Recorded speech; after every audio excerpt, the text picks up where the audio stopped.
On this episode ng Cyber Chat Season 2, sharing sessions sa Sit and Talk with ACSP Master Trainer, pakinggan, vlog in, vlog out with students, ating masasaksihan, and interview with CICC Executive Director, Yusek Alex Ramos.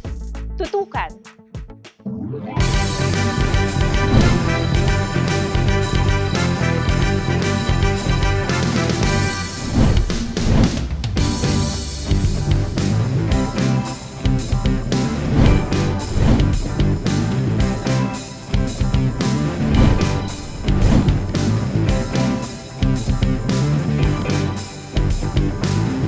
Kasama ninyo sa makabuluhang talakayan.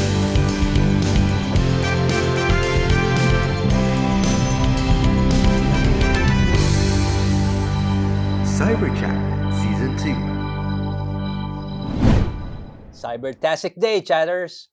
Here's Consi Edward at your service. And I am Attorney Kath.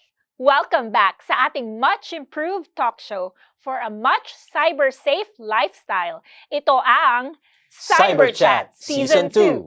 Ito na naman tayo, partner. At napakaganda nung last week episode natin. Diba? At ngayon, napakahalaga ulit na itong episode na to at marami tayong pag-uusapan ulit. Kaya tutukan niyo po kami kasi siguradong sa episode na to ay marami na naman tayong matututunan. Kumusta ka naman, Icon? Ikaw, Le, kumusta ang pakiramdam? Ngayon po, sobrang excited talaga ako sa araw na to, especially sa mga makakasama natin at sa mga bago na namang matututuhan. At napakasaya ko po na nandito ulit ako. At sana, masaya pa rin yung mga nanonood sa atin ngayon na nakakasama nyo kami dahil sobrang tuwang-tuwa po talaga ako at sobrang blessed. Yes, sobrang excited and sobrang blessed nga katulad ng sinabi ni Aiko dahil hindi lamang dahil nandito kami nakaupo kundi dahil marami na naman tayong pag-uusapan today. Kaya nga kagaya ng ating hashtag which is Cyber Knowledge is Power, napakarami na namang knowledge ang ating kapupulutan for today's episode. Di ba po ba, Attorney Consi?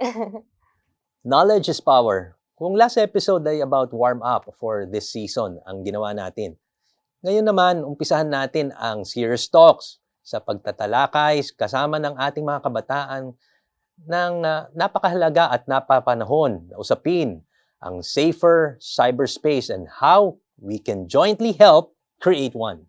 Last week, kung inyo pong natatandaan, ay pinag-usapan natin ang Youth Empowerment Program through the ASEAN Cybersecurity Skilling Program or ACSP project of the ASEAN Foundation in partnership with Microsoft. Alamin natin ngayon kung ano nga ba ang nangyari sa training na to. May makakasama tayo ngayong isa sa mga master trainers, specifically from ACSP for later. Icon? Nako, Attorney at Consi, sa unang pagkakataon, mapapanood na ninyo ang dalawang bagong segments ng Cyber Chat, ang Cyber Patrol at ang Vlog in, Vlog out kung saan makakasama natin si Yusek Ramos at ang iba't ibang mga estudyante na naharang namin nila upang tanungin sa Bonifacio Global City. Ket sabay-sabay nating tutukan yan. Kaabang-abang talaga ang mga mangyayari this episode, mga kasama, no? And hopefully, all the information na magagrasp po natin, di ba, ay makatulong sa ating mga chatters who needs it. Actually, kahit hindi nila kailangan, yung knowledge na ito ay makakatulong sa ating lahat in making us more aware and in taking responsibility online. Kailangan natin ng awareness dahil itong awareness na ito yung magiging unang hakbang para ma-solve yung problema na kinaharap natin.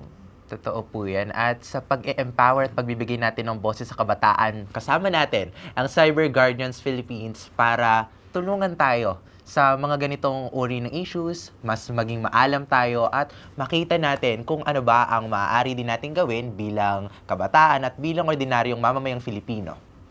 Actually, annually, nagagather ang youth leaders na miyembro ng CGPH para sa National Youth Leadership Summit on Safer Cyberspace. Mga kasama, alamin kaya natin kung ano ba yung ACSP? Kasi last week, pinag-uusapan na natin to, di ba? So, tingnan natin mabuti sa pamamagitan ng video showing na ito, mapanood natin ano nga ba itong nangyari dito sa master training na ito.